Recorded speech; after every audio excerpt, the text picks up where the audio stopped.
Now Medina, he goes with his close friend Abu Bakr. Abu Bakr is his really close friend who's going to be like the first one who will adopt his message, stand by him, and will become his #1 general when he actually begins to launch his military conquest over his own people. So they went there, and he walked in as a prophet and established himself as a mediator. Rather than immediately going into his message, he became a mediator for conflicts in Medina. Now Medina liked him because they saw him as a wise man, but he was an outsider. So when you got two people bickering with each other and disputing each other, they brought him in as an outsider, has no emotional baggage, and he did a really wise job of settling disputes. This gained him a great reputation. And as he began to earn their respect as a wise person who was able to settle disputes in a very wise kind of way, then they began to listen to his prophetic message. And it's in Medina that he begins to gain followers. And so his followers begin to grow. But something else also happens here. The angel then comes to him again and begins to reveal a whole new thing. And several major things happen in Medina after he's there for about a year. The first thing that happens is the angel Gabriel says that you're going to be taken in a vision up into heaven and to hell.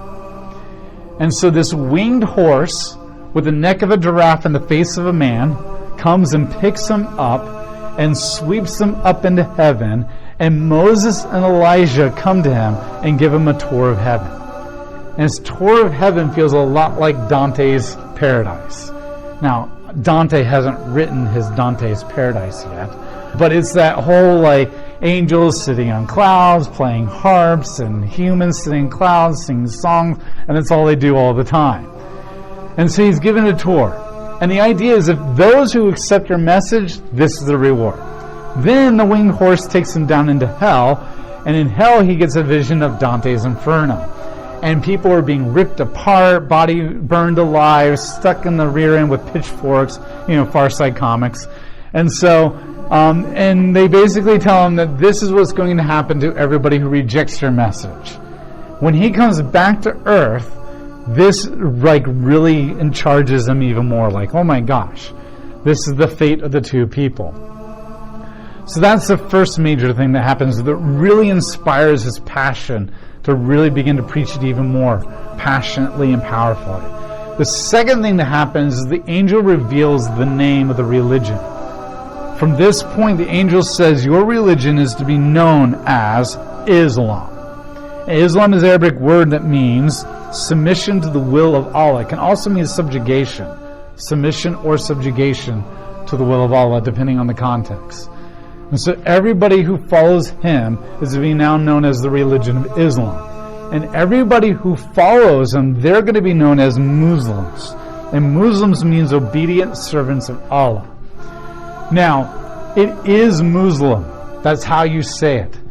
Muslim is the American pronunciation of it. Because, Americans it's not Bellefontaine, it's Bellefontaine.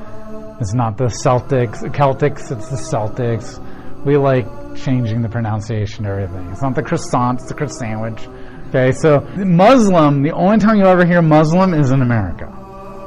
But everywhere else, it's Muslim. It's Muslim. And if you're going to witness to a Muslim, I know some words are really hard to pronounce, and I'm bad at pronouncing words, but Muslim's not that hard, and it's very easy not to offend them by just pronouncing it the right way. So they're all to be known as Muslims.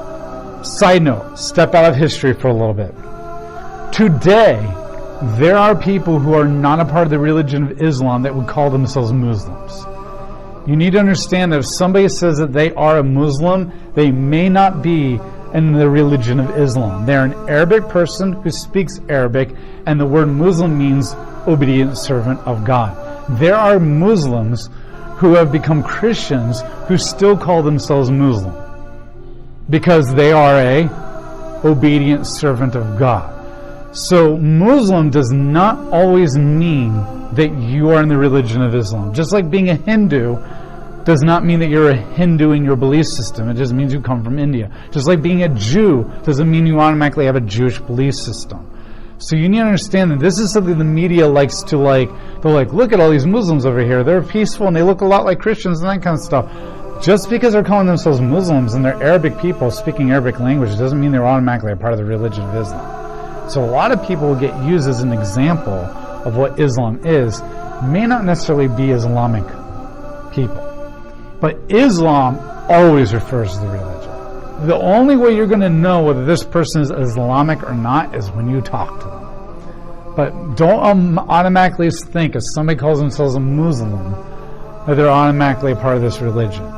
So that's kind of a side note. Back then, here now with Muhammad, it does mean that. Muslim is you're following his message. But by the time we get to today, it's just anybody in the Arabic world who is a servant of God. But if they say they're an Islamic religion, then they are holding to this kind of stuff. That's the second thing that happens. The third thing that happens is that the angel changes the message from peace to violence. It is in Mecca that all of a sudden the angel says, you've been rejected for far too long, and God's wrath is now against these people. You are now to kill everyone who does not submit to your teachings. And at this point that Muhammad becomes a violent warrior who actually begins to exterminate people. And now listen, he exterminated a lot of people. He put a lot of people to the sword and said convert or die. But he did not do that to everybody. It's very, very inaccurate to say that Muhammad never killed anybody and never converted anybody by the sword. Because in his own writings, in the hadith, he tells you that he does this. But it's also very inaccurate to say that Muhammad did that to everybody he encountered. Why he did it to some people and not other people, don't know. He doesn't tell you his criteria. But there are numerous cases where he kills 200, 300, 400 people by the sword because they won't convert. And there's other cases where he let them go. And he let them go on their merry way. And so no historian, no Muslim knows the rhyme or the reason when he did and when did not. They would just say Allah was guiding him. But he doesn't do it all the time either way. He's not one or the other. He's just here and there. He becomes this. Now, here's the question. I don't know if this answer is right. This is me talking. This is not like historians, that kind of stuff. There's not the hadith. But the question that I ask myself is, how does a guy who spent most of his life as an introvert, being rejected by a lot of people, who abhors violence, and rather be in a cave by himself, and I can kind of identify with that, how does someone like that go from peace and abhorrence of violence to massacring 600-800 people at one time? How do you get to that point? Well, you actually have an example of this in the Bible, and it's called the Gideon story. He started off just like Muhammad, in a cave, hiding, threshing grain, and he turns into a massive killer of his own people and that kind of stuff by the end of his life. So there are examples of that. But the only thing I can think of, and I'm not an expert on human psychology, but I've read a lot because I like this kind of stuff. The only thing I can think of is Columbine and examples like that. Bullying. Listen, if you take an introvert and if you take somebody who doesn't have a lot of self-confidence, you take somebody who doesn't fit in, and you just persecute them and bully them and slander them and mock them over and over and over again, that's going to build up in them. And there's going to be this deep bitterness, they might even buy into the fact that they will self-loathe themselves. And so they will have self-loathing because everybody's told them you should hate yourself. And they will have a deep bitterness for everybody because the world is making their life a living hell. And usually only three things can happen. They find help and learn how to deal with it in a healthy way. They commit suicide, or they blow up and kill everybody around them and get revenge. I've never seen any other result than those three. Most school shootings have been the result of constant bullying of people who don't fit in and they can't take it anymore, and they either commit suicide or they explode on everybody and then commit suicide. So you are a demon and you want to deceive somebody. You grab an introvert, You grab somebody who's already been rejected. They feel rejected because their mom is dead, their dad is dead, their grandfather is dead, their uncle hates them, they're an introvert, and you give them a message that's going to force them to be bullied and persecuted and rejected even more. And then that bitterness rises up in them, because it's going to. We're human. And then you give him divine command to go get revenge. That's how you take a small little child who's an introvert and feels low self-esteem and turn him into a mass killer. Is Muhammad wrong for what he did? Yes. Does he have human responsibility on Judgment Day for what he did? Yes. But does that mean that I can't sympathize with him and have empathy for him? No. I have great empathy for someone who is like that, who has been used and duped by a demon. And then when he has all this bitterness because of what this demon has done to him, that God comes to him and says, you have my permission to kill everybody. Now remember, in the Bible, God says to the Jews, I want you to kill these people because they have committed hundreds upon hundreds of years of vile sin. Mass murder, bestiality, prostitution, gang rape. The whole entire culture has done this for hundreds of years. And God says, execute justice for their crime. That's a lot different than these people rejected you and persecuted, go out and kill them. That's kind of my opinion, my insight. I don't know what's right or wrong because this is hundreds of years ago. But knowing human history and knowing how so many stories that I've read throughout history and in the news have worked out, they all seem very similar to me. And I think this is just another Columbine kid who's been used by the demonic world to ruin cultures. He turns the message of violence. He goes out and he begins to kill people. So I will give you some passages in his own handwriting or his own words. This is from the Hadith Surat. The book of Surat and the Hadith says, then they surrounded the apostle, who is Muhammad. They confined him in Medina, and the apostle went out to the market of Medina and dug trenches in it. He sent for them and struck off their heads, and in those trenches, as they brought them out to him in batches, there were 600 to 700, although some put the figure as high as 800 and 900. So Muhammad, in his own writing, says, I dug trenches in Medina. And I put them all on their knees, bound their arms, and I cut off 600 to 800 people's heads into the trenches. That was a very common way of killing people in the ancient world like that. And that's what he tells you he did. And no Muslim can disagree with that, Muslim, because that's in their own holy writings in the hand of their prophet. And Muhammad is perfect. Everyone in Islam will tell you Muhammad, the minute the angel came to him, and they don't know exactly when, but they know by the time he went to Medina, Muhammad gained perfection. And everything that he does from that point on, at least, most Muslims will put it back to the first visit of Gabriel. But every Muslim will agree by Medina, everything he does is perfectly in obedience to Allah all the time with no sin or conflict.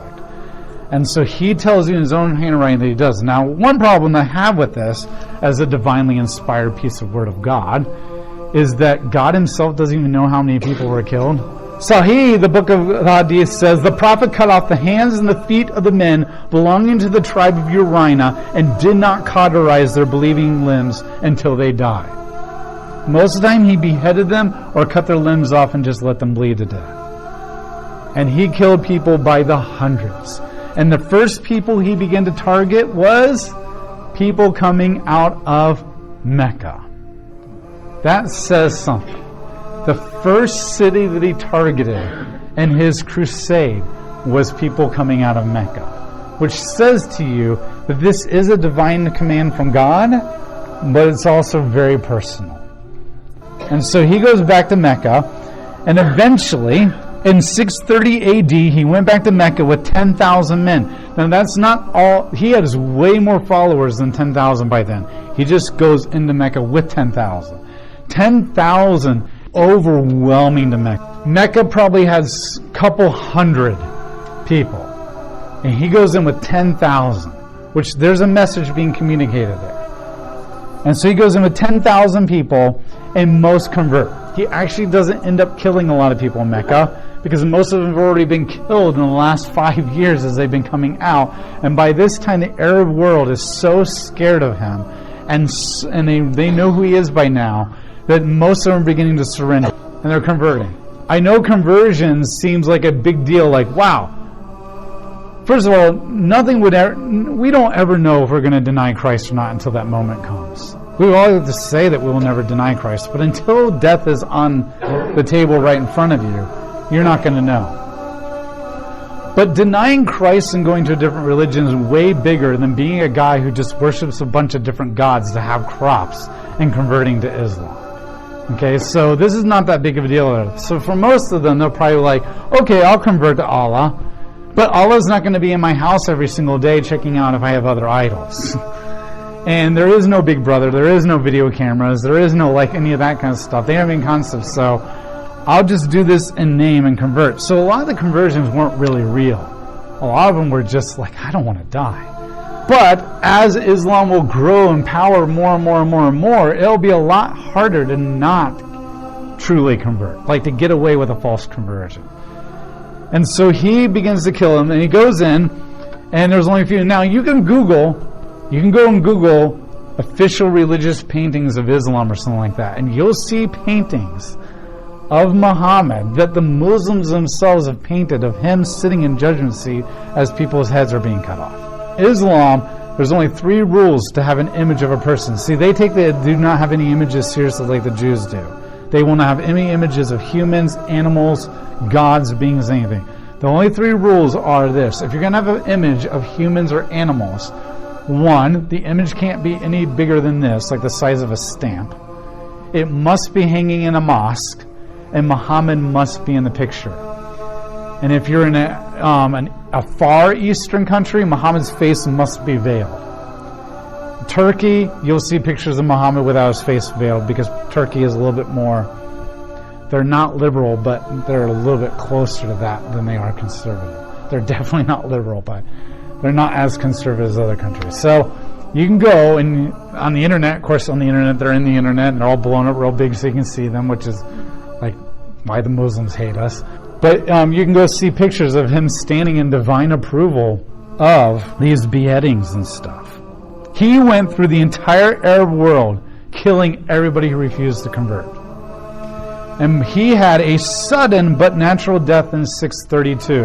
Now we don't really, in 632 AD, look, most people don't know why you die. He could have had a heart attack and they would have never known it because they're not going to know that. So he died suddenly, but it was natural. It wasn't like in war or conquest or that kind of stuff. So in 632 he died, which puts him at 62 years old when he died, which means if you're constantly having war all the time and killing people all the time and you made it to 62 years old, in the ancient world, you're good at what you're doing. And you got backing. You're lucky to make it the age of 40 just living naturally on the farm, let alone to 62 as a warrior in war all the time. He was good at what he did. By the time he died, he accomplished 2 things. He accomplished what the angel wanted to do.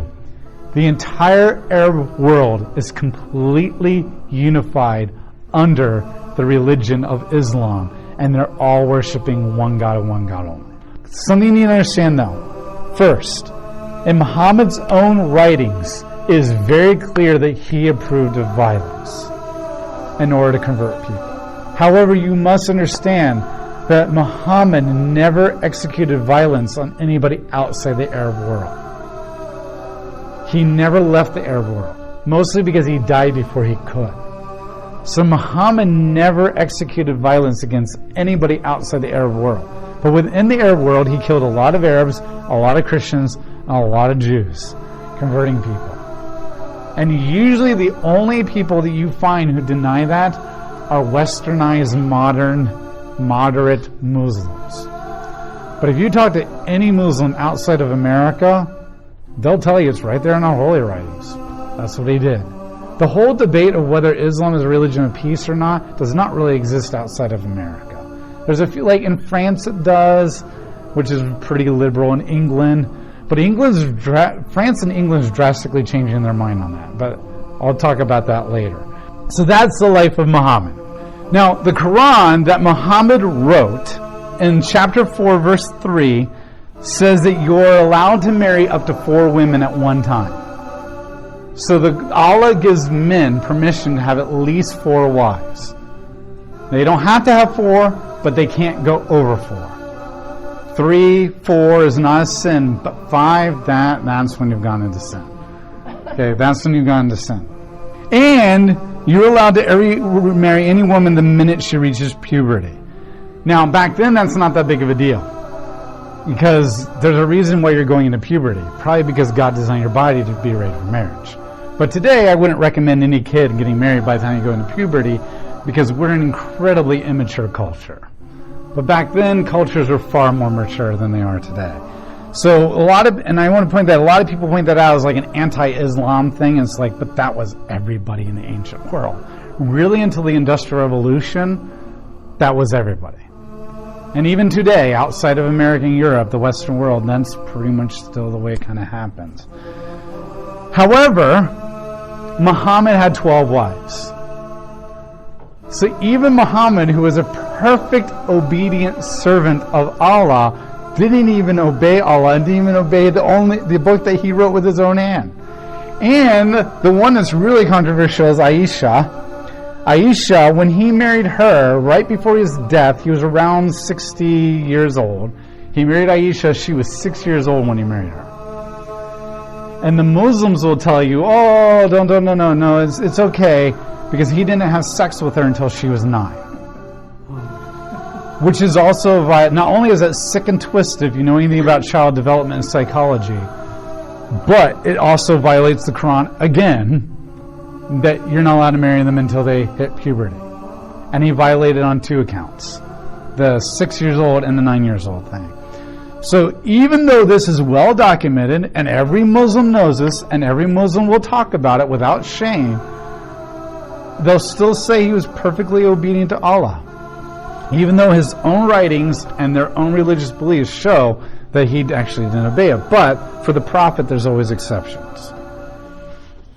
Now, this is another big difference. Like, in Christianity, when God laid down the law in the Bible and people broke it, people got punished.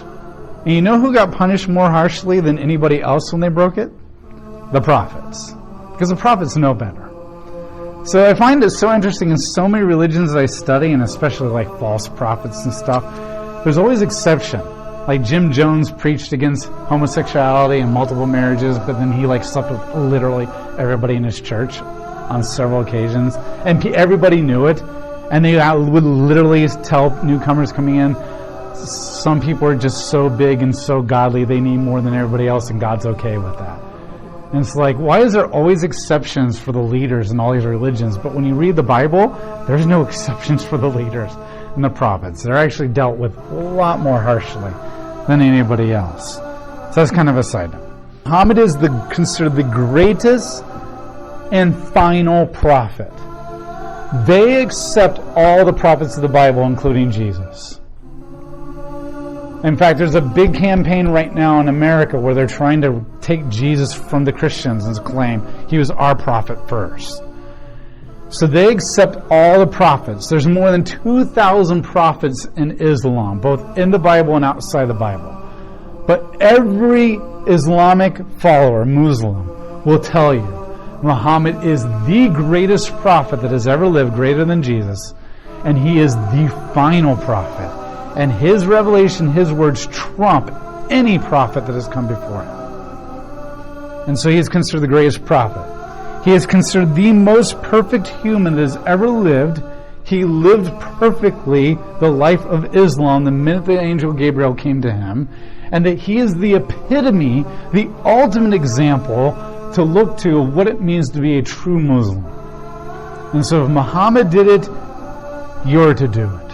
That's the way he's viewed in Islam. But we'll come back to that when we get to